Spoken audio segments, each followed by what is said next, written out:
আজকে আমি 24 ঘন্টার ভিতরে এই টি শার্টের সিঙ্গার প্রীতম হাসানের অটোগ্রাফ নিব। 24 ঘন্টার ভিতরে আমরা কিভাবে সিঙ্গার প্রীতম হাসানের অটোগ্রাফ নিব। তবে তোমাদের জন্য একটি চ্যালেঞ্জ আছে, সেই চ্যালেঞ্জটা হলো এই ভিডিওর কমেন্ট সেকশনে প্লিজ তোমরা প্রীতম হাসান ভাইকে মেনশন করো। যদি কোনো কারণে এই চ্যালেঞ্জটি কমপ্লিট না হয়, তোমাদের মেনশনের কারণে এই চ্যালেঞ্জটি কমপ্লিট করতে পারবো, কারণ তোমরা মেনশন করলেই প্রীতম হাসান ভাইয়ের কাছে এই ভিডিওটা যাইতে পারে। তো গাইস, আমাদের তরফ থেকে একটা হাম্বল রিকোয়েস্ট, প্লিজ এই ভিডিওতে প্রীতম হাসান ভাইকে মেনশন করো। 11 এপ্রিল ঢাকা পূর্বাচলে একটি কনসার্ট অর্গানাইজ হবে, যেখানে প্রীতম হাসান ভাই আসবে এবং আমরা সেইখানে যাব এই চ্যালেঞ্জটি কমপ্লিট করার জন্য। এই ভিডিওতে আছে দুইটা স্টেপ। প্রথম স্টেপ হলো আমাদের একটি টি শার্ট কিনা লাগবে আর একটি মার্কার কিনা লাগবে, আর সেকেন্ড স্টেপ হলো আমাদের সময়ের আগে ওই কনসার্টে অ্যাটেন্ড করা লাগবে। তো চলো বাড়তি কথা না বলে আগে ঢাকায় যাওয়া যাক, কারণ আমরা ঢাকায় না, এখন আমরা আছি শরীয়তপুর। এবং প্রথম স্টেপ দিয়ে চ্যালেঞ্জটি শুরু করা যাক, আর তোমরা মেনশন করতে ভুলো না।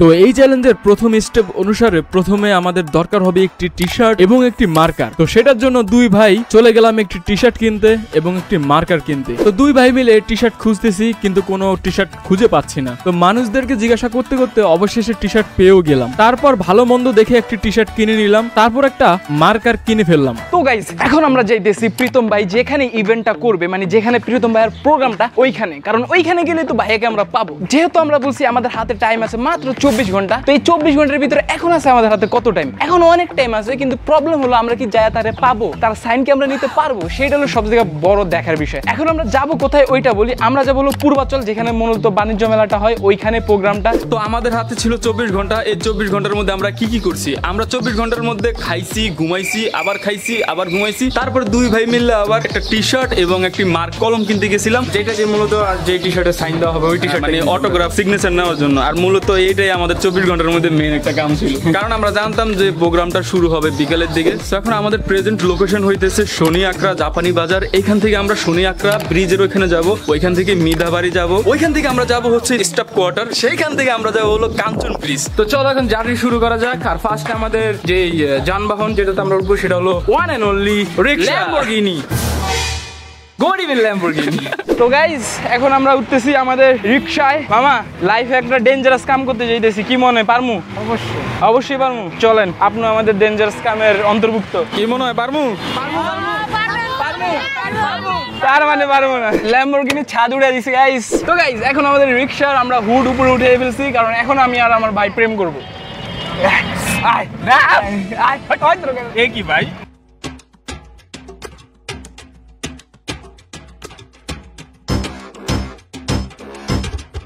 আগুন দাও জ্বালাইয়া মনের ঠিকানা,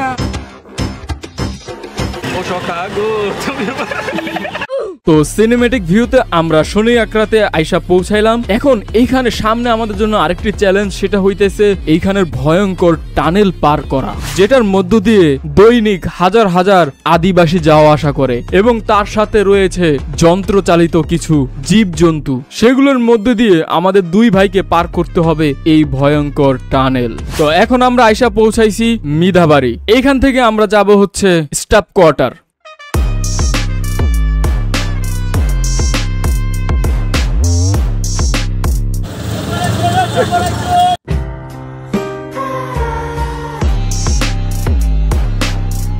কিন্তু ভিডিওর এই পর্যায়ে তোমাদের জন্য রয়েছে একটা বিশেষ সারপ্রাইজ, যেটা আমরা নিজেরও সারপ্রাইজ হয়েছিলাম এবং তোমাদেরকে আমরা এখন সারপ্রাইজ করব। কিন্তু তার আগে পূর্বাচল 300 ফিটের ওইখানে নীলা মার্কেট নামক একটি জায়গা আছে। আমি জানি না সঠিক নামটা কি বা এটা সঠিক কিনা, তবে সেইখানে হচ্ছিল এরকম একটা সুন্দর মেলা। সেইখানে আমাদেরকে নিয়ে গেছিল আমাদের সিএনজি আলা মামা। সেইখানে গিয়ে দেখি তরমুজ হাওয়ায় ঘুরছে। আমরা দুই ভাই ভাবলাম, কিরে ভাই, তরমুজ কেমনে এভাবে হাওয়ায় ঘুরতে পারে? সেইটা আবার জিজ্ঞাসা করলাম সিএনজি আলা মামার কাছে।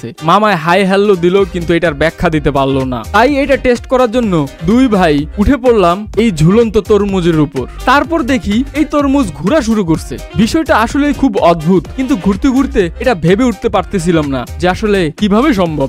তারপর আমাদের সম্পূর্ণ প্ল্যানটা ক্যান্সেল হয়ে যায়। কিন্তু কেন? স্ক্যাম 2025। হ্যাঁ গাইজ, আমাদের সাথে স্ক্যাম হয়ে গেছে। জানি অনেকে এই ভিডিওটা ওই জন্য দেখেছো যে আমরা প্রীতম ভাইয়ের সিগনেচার নেব টি শার্টে। হ্যাঁ, আমি আমরা শুরুতে এই আশাটাই করেছিলাম, কিন্তু সেটার হয়ে ওঠে নাই। এবং সেটার কারণ হইতেছে আমরা যে কনসার্টে যাব বলেছিলাম সেই কনসার্টের ম্যানেজমেন্ট। অবশ্যই নাম প্রকাশ করতেছি না, কিন্তু অনেকে হয়তো এটার ব্যাপারে জানো। এই কনসার্টে সিঙ্গার এবং কয়েকটা ব্যান্ডও ইনভাইট করা ছিল। তার মধ্যে বেশি হাই ছিল পাকিস্তানের একজন সিঙ্গার যার নাম হচ্ছে মোস্তফা জাহিদ, এবং তার পাশাপাশি বাংলাদেশের কয়েকজন সিঙ্গার ছিল যেরকম প্রীতম হাসান, এবং ব্যান্ডের মধ্যে ছিল লেভেল 5, এনকোর। তো ওভারঅল কথা হচ্ছে সবার সাথে স্ক্যাম হয়ে গেছে, এবং যারা যারা টিকিটের টাকা রিফান্ড চেয়েছিল তাদের ফেসবুক আইডি ব্লক করে দেওয়া হয়েছে। আমরা আমাদের ডেস্টিনি থেকে মাত্র 10 মিনিটের দূরত্ব ছিলাম, তখন আমাদের কাছে কল আসে যে কনসার্ট ক্যান্সেল। কিন্তু আমাদের এই চ্যালেঞ্জ কিন্তু এখনো শেষ হয়নি এবং কমপ্লিটও হয়নি। এটা কমপ্লিট করতে তোমরা আমাদেরকে হেল্প করবা। এই জন্য শুরুতে বলা হয়েছিল মেনশনের কথা। তোমরা এই ভিডিওতে প্রীতম হাসান ভাইকে উড়াধুরা মেনশন মারো, একদম তার ওই গানটার মতো একদম লাগে উড়াধুরা, একদম উড়াধুরা ভাবে মেনশন মারো, যেন তার চোখে এই ভিডিওটা পড়ে এবং তার কাছে আমরা যাওয়ার একটা সুযোগ পাই এবং এই টি শার্টে তার সিগনেচার নিতে পারি। এই টি শার্টটা ততদিন অবধি এরকম থাকবে যতদিন অবধি না প্রীতম হাসান ভাইয়ের সিগনেচার এই টি শার্টে পড়ে। তো এই জন্য তোমরা আমাদেরকে হেল্প করো। আর যদি এই ভিডিওটা তার চোখে পড়ে তো তার উদ্দেশ্যে যেটা বলবো সেটা হইতেছে, ভাই আমরা দুই ভাই আপনার অনেক বড় ফ্যান। আমরা অনেক চেষ্টা করেছিলাম আপনার সাথে দেখা করে আপনার একটা সিগনেচার নেওয়ার। তো আপনি যদি দেখে থাকেন অবশ্যই আমাদেরকে একটা ওয়ে করে দেন আপনার সিগনেচারটা নেওয়ার জন্য।